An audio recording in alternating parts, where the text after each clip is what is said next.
Welcome to Just Politics. I'm Colin. I'm Sister Eilis. And today we're recording this episode on the wake of the signing of the budget reconciliation bill that just went through Congress and was signed by the president. It's a budget bill that, frankly, has a lot of things that are very harmful to the communities that we serve. And it has a lot of wide-ranging impacts, not just on our government, but on society and in the fabric of our country. But today we want to talk about one of the aspects of what it's going to affect, which is immigration, specifically on how this budget bill dramatically expands funding to ICE and border enforcement.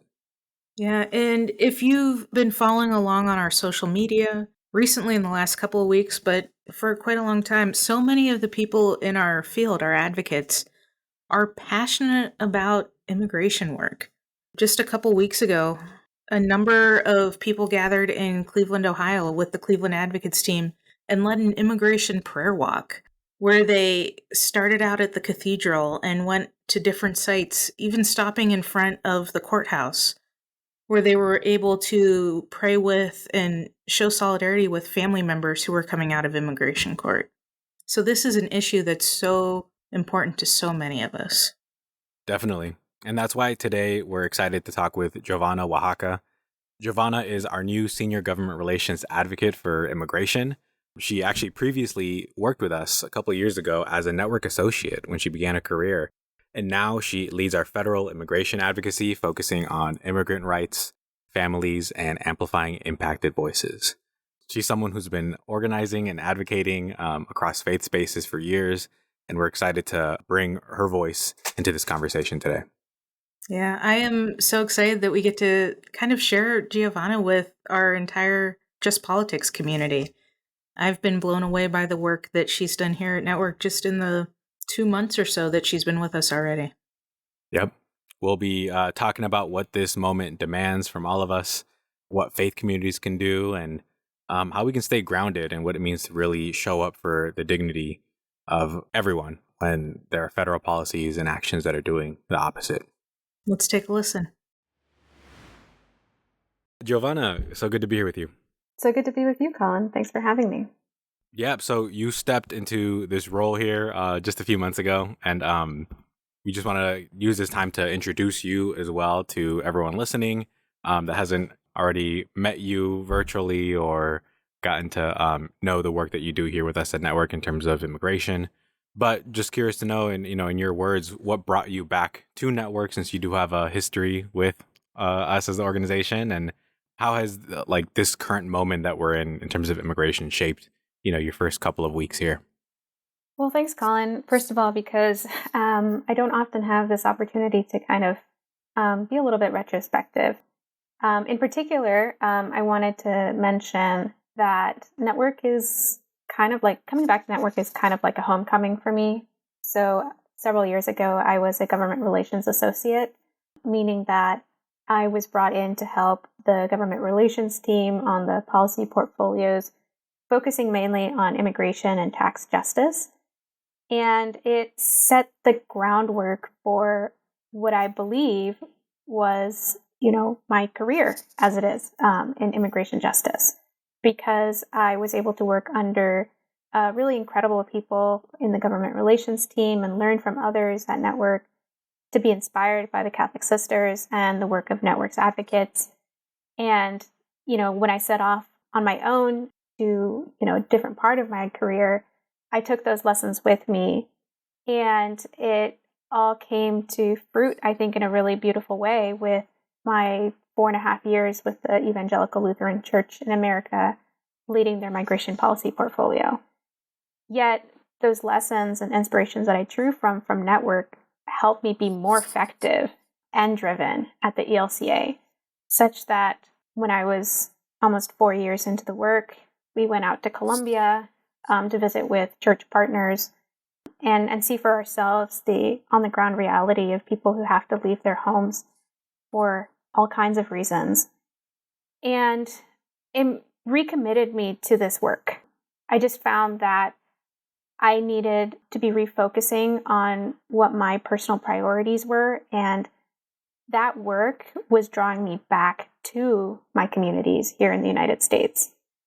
I knew that I wanted to continue to work on federal policy here in the United States with a focus on uplifting immigrant families, sharing lived experiences, and helping ensure that everyone can thrive, no exceptions, right? Isn't that Network's mission and saying? That's it. You're speaking network.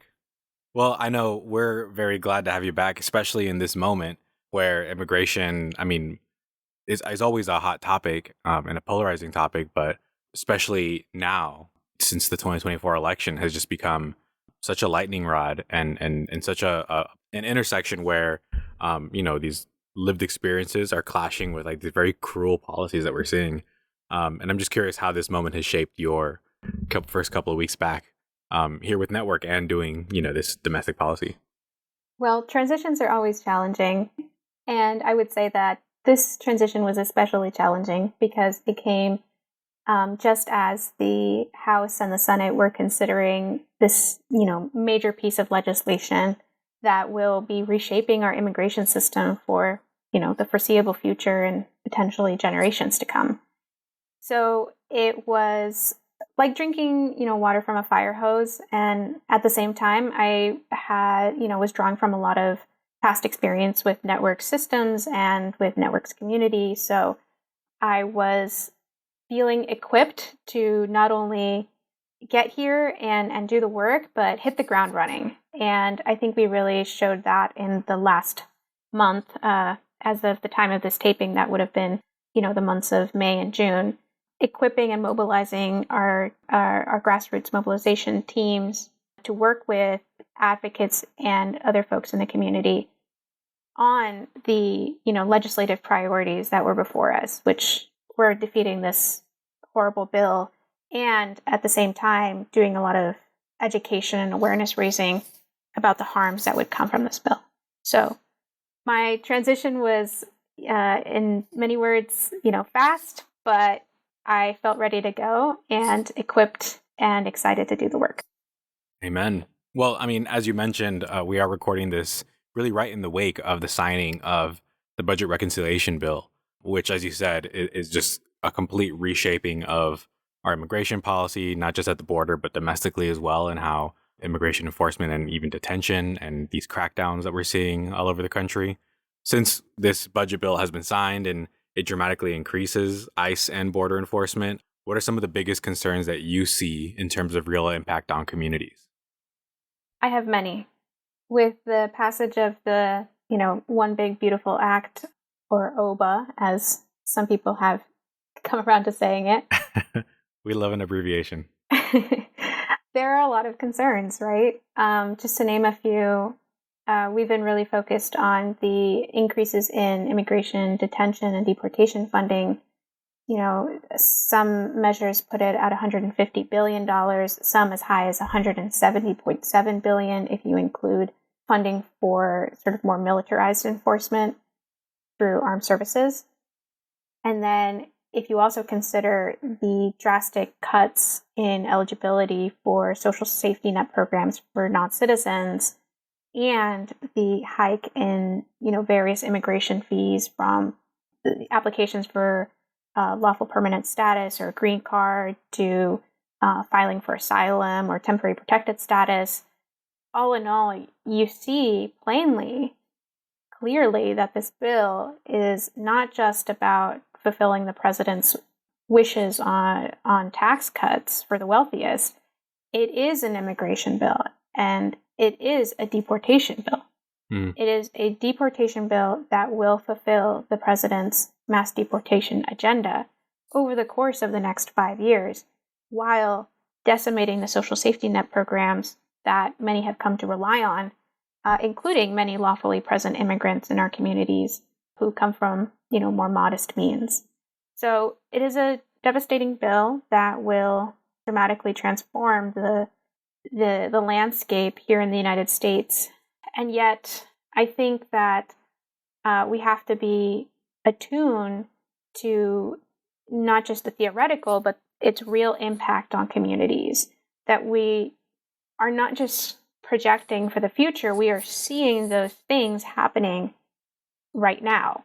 For example, if you live in Florida, you're probably familiar with Governor Santis's efforts to raise a detention camp in the middle of the Everglades, a location that is, conserved for natural resources, for the wildlife there, and will soon be a detention camp for hundreds of people who will be unable to get assistance as quickly as they could, like legal assistance, talk to their family members, be reunited with these family members.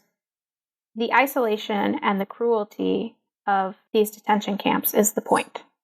And I fear that with the funding backed in this bill, we could see even more state-run facilities like these, because there's specific funding in the bill to reimburse states for certain immigration enforcement initiatives.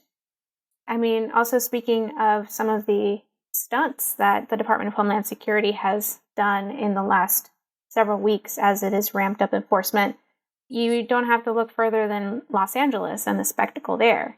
How many billions of dollars are being used at the moment to engineer, these public stunts in public parks in Los Angeles that are not only terrorizing the community, but undermining local businesses and the flourishing of these local economies.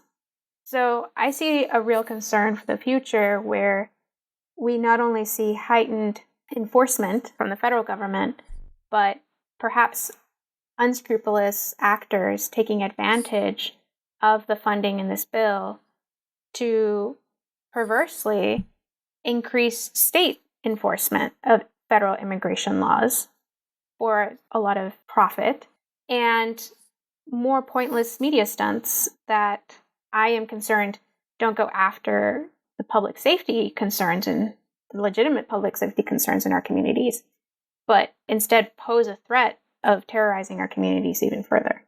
Yeah, I mean, it really does feel like it is just a deportation bill meant to terrorize many communities. I mean, recording this sitting in Southern California as well. So when you mention things like, raids on parks and military vehicles in the street and just masked men and unmarked vans and stuff patrolling, just local neighborhoods, it's terrorizing and has had a big effect, I know, locally that I've seen here. I'm curious, though, with all these policies and being engaged in the work that you are, how have you heard from individual folks that are responding on the ground? Well, what are the stories of response that you've heard? Yeah, amidst, kind of this darkness that has befallen the nation, I am still inspired by these moments of solidarity and community connection that are happening around the country. I'm recalling a conversation that I had with an organizer in Iowa that is working in a community that one wouldn't consider very friendly to immigrants, and yet the way that they've been able to work with the community there has been able to not only reassure, folks in the community that there is a warm, solid presence of advocates there. They're trying to achieve real policy changes at the local level. And when you bring that to the national stage, like we helped facilitate a few weeks ago, helping bring this Colombian immigrant organizer to a national community-wide call with secular organizations and human rights organizations, you could just see everybody light up. Like, oh my gosh, here is somebody who is using the resources, connections, and tools at their disposal to make a difference and showing us the meaning of building solidarity with our communities and achieving results. And I think that just kind of moments like those help drive us forward. Yes, there is fear, but there is also organizing, and there are things that are being done, and we just have to chase after those things and give it everything we've got. I had another conversation with a pastor in Minnesota who shared with me that, they have an individual in their congregation who desperately requires medical assistance. He has acquired a very dangerous infection across his whole body. And yet he would rather not go to a hospital or place to receive care because he's concerned about being targeted at a hospital and what that would mean. So here is a pastor who has to provide pastoral support and accompaniment in his community, facing the very real consequences of these policies on the well-being of individuals and families that live in his community. And I just had so much appreciation for him being brave enough to share this story and to raise his voice locally and nationally, because he is able to play a role from his position of, privilege and his position as a pastor to be an advocate for the community, to be an advocate with and for this individual who is being unable to receive medical care that they need. Yeah, I mean, it's heartbreaking to hear that, but also, you see the role and the important role that faith voices play in a moment like this, and being able to really show up for, just human dignity and to be that presence for folks. And I know that like you've written about that, and there's a recent column in our Connection magazine for quarter three where you quoted Pope Leo saying that we're called to be a leaven of unity in a fractured world. So I'm curious how that lands for you, and how you see it right now as a faith-based advocate. Well, first, I want to acknowledge and celebrate the fact that we have Pope Leo, who has not only carried forward the legacy of Pope Francis on the moral obligation we have to care for the people on the margins, but he has already in his short tenure spoken about respect for migrants, respect for refugees. And more so than that, he's also spoken about just like the disunity in our world. And I think this is very interesting because Pope Francis touched on this in his encyclical Fratelli Tutti, and talks about the necessity for us to get outside of our silos, basically. And Pope Leo expands on this, by saying we need to be bridge builders. We need to bring lightness and help sew some of these fractures in our world. And so I really appreciated those words, because not only did they come after we were all feeling at a very low point about the state of the world and the conditions of the treatment of migrants and other people on the margins, but it is really inspiring to me to hear that from a person like Pope Leo, and to know that he's speaking to other world leaders, and he's calling each of us in our own way to be a leaven of unity. I did a little bit of research on kind of that phrase because it just struck me as so interesting, like leaven of unity, and found out that I guess like it comes like leaven comes from a French word, and it's about a very simple mixture that you make with water and flour, and you feed it kind of like a sourdough starter, and you can keep it going and going for years and years and years, hundreds of years.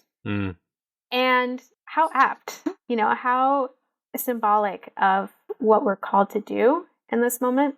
Not only are we carrying forward legacies, we are also contributing our little piece and making sure that there's some lightness and some healing going forward. I love that so much because, it's not just the individual action, but it ties in a generational piece to it too, that the work of being that leaven isn't something that just ends with us. It's something that other folks will continue too. And I know, we've seen that with different bishops and priests, accompanying migrants to their court hearings where folks are being targeted there. And it's great to see that. In terms of then like building that kind of common ground as well, and that unity, this is a time of fear and of a lot of aggressive action that we're seeing from the federal government against not just immigrants and refugees, but even, U.S. citizens and folks and residents and folks that are trying to help in this time. How do you, see the work of being that leaven and building common ground in a time of such fear and aggressive action and dehumanizing rhetoric towards migrants and refugees?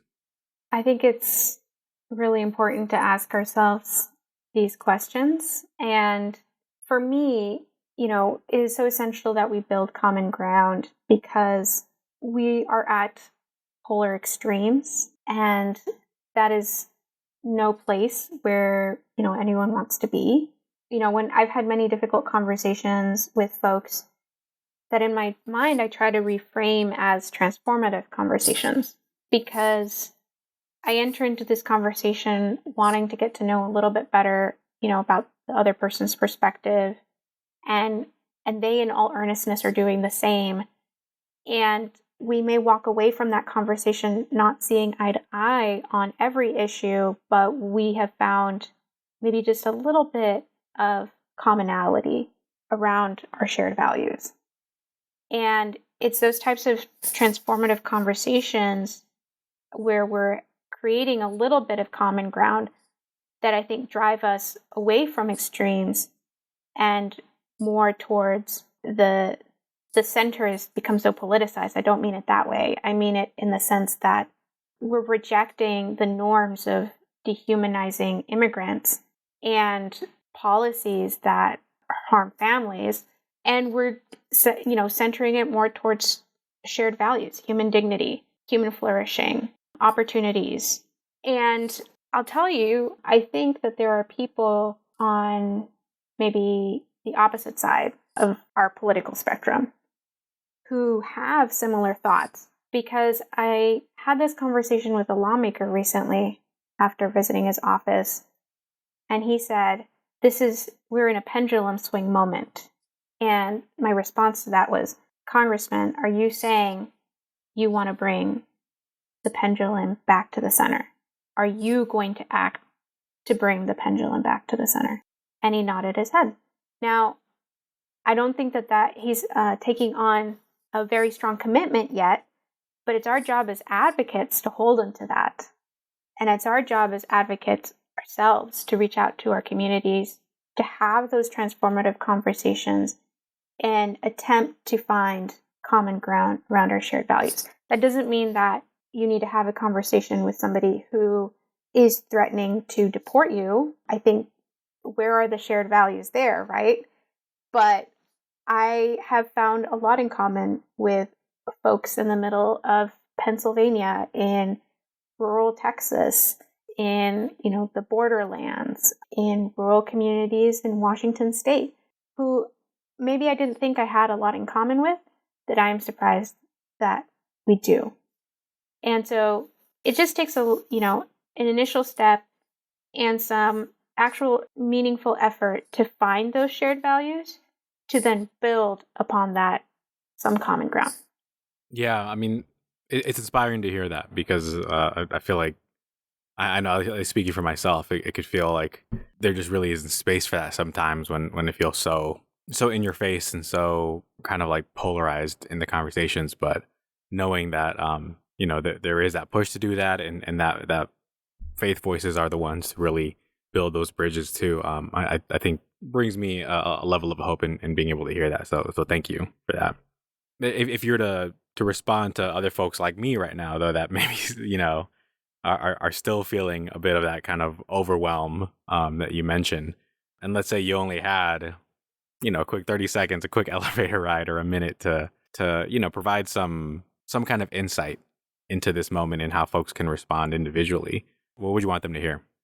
I would say your feelings are completely valid, and I challenge you to find opportunities to authentically share yourselves and your gifts with others for the improvement of our communities. Because fear may drag us down, but it's so important to be able to get back up for the long-term collective liberation of our communities and for our own sake. Amen. So to close up our conversation today, and before I do, just thank you for sharing so much of this insight and hope, really, during a time that can feel so hopeless. How are you personally, staying grounded and hopeful and resilient? What are the resources? Who are the people that you're talking to? What are the things that you're doing that are nurturing and feeding that hope and that resilience? So that's a really good question. There are several things that I'm doing right now to stay motivated, stay hopeful, and resilient. First and foremost, I'm a big sci-fi nerd, and I'm okay admitting that on this podcast, because there's something so hopeful about science fiction it's how we explore questions about society, humanity, and we kind of just let our imaginations run wild.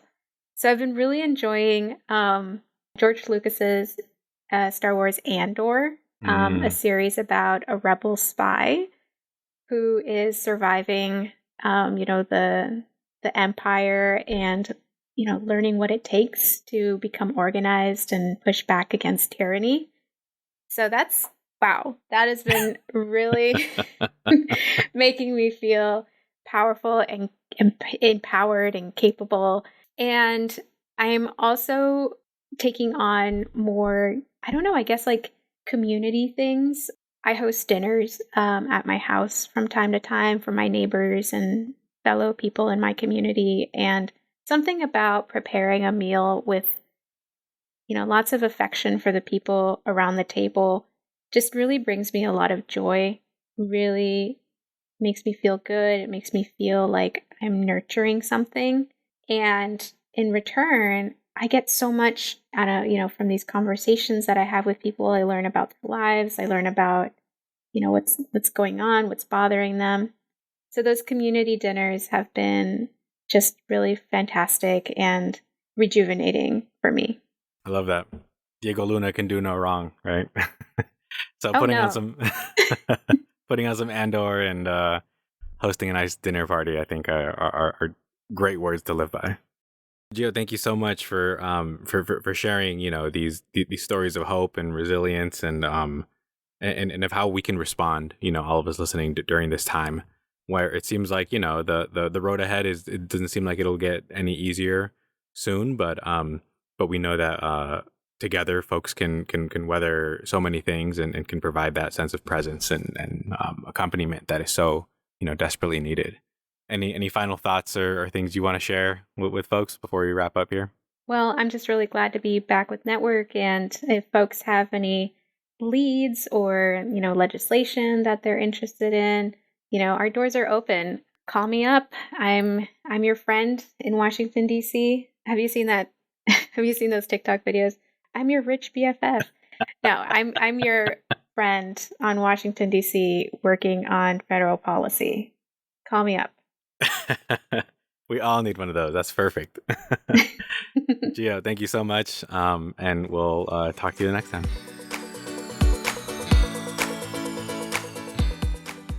A huge thank you to Giovana for joining us today on Just Politics, for sharing her own story with our listeners, and for inviting us into the journey and the work of immigration. Yeah, I know personally this conversation was very helpful for me, being someone that's based out of Southern California right now, and it's just been so crazy out here with so many of the actions that we've seen that are just targeting many folks. I've been feeling a little bit overwhelmed and a bit hopeless, so this conversation was helpful to kind of remember that we're not powerless and that we're part of something bigger that we can continue to show up for folks in. Yeah, I totally agree. And if people who are listening, if you all want to get involved with us on immigration advocacy, we work at the federal level, so we're working on the policies. Connect with us about how you might write letters to the editor, amplifying our messaging, amplifying the need to make sure that we have inclusive and welcoming communities for immigrants. Join us for opportunities to meet with your members of Congress to talk about immigration reform and what we're doing to protect communities, and to learn more about what's happening in this area. Giovana is a wealth of information, an excellent resource, and is always willing to hop on a call or hop on Zoom and talk about what's going on. Yeah, we'll be sharing some links and resources in our show notes as well. So if this conversation inspired you and you want to take further action, feel free to check that out and contact us to see how we can plug in for other actions as we continue to move forward. So make sure to check out those resources in our show notes and check out our website for further actions that you can take. Let's keep building that common good together. See you next time.